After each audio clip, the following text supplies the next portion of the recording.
என்ன இந்த பரோட்டாவுக்கு இவ்வளவு பில்டப் கொடுக்குறாங்க? நல்ல பரோட்டாவே தின்றுக்க மாட்டாங்க போல. சரியே இது ஒரு ஸ்டைல் போல. சரி, ரேட்டு சீப்பா இருக்கு, அது சந்தோஷம், சாப்பிடுவோம். இந்த ரேட் குடுக்குறானே, அதனால தானே அந்த வர கனெக்ஷன் தான் இங்க வந்தான். சரி, எவ்வளவு வரும்? 300 ரூபா இருக்க முடியாது. பரோட்டா நம்ம ஊர்ல இப்ப 20 ரூபா ஆயிப்போச்சு.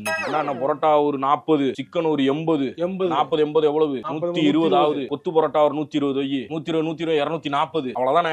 300 ரூபா வச்சுக்க, 300 ரூபா 350 ரூபா வச்சுக்க, 350 ரூபா 400 ரூபா வச்சுக்க. சிக்கன் இருக்குல்ல, அப்ப சிக்கன் சேர்க்கணும்ல. ஆமா, சிக்கன் சேர்த்தா 400 ரூபா வச்சாலும் 500 ரூபாயில மிச்சம் 100 ரூபா இருக்கு. பக்கத்துலயே ஒருத்தர் இன்னும் கலர்ஃபுல்லா லைட்ட போட்டு ஏதோ இனிப்பு பண்டம்லாம் விக்கிறான். டெசர்ட்டா சாப்பிட்டு போயிடுவான். சரி சரி. அண்ணே அண்ணே,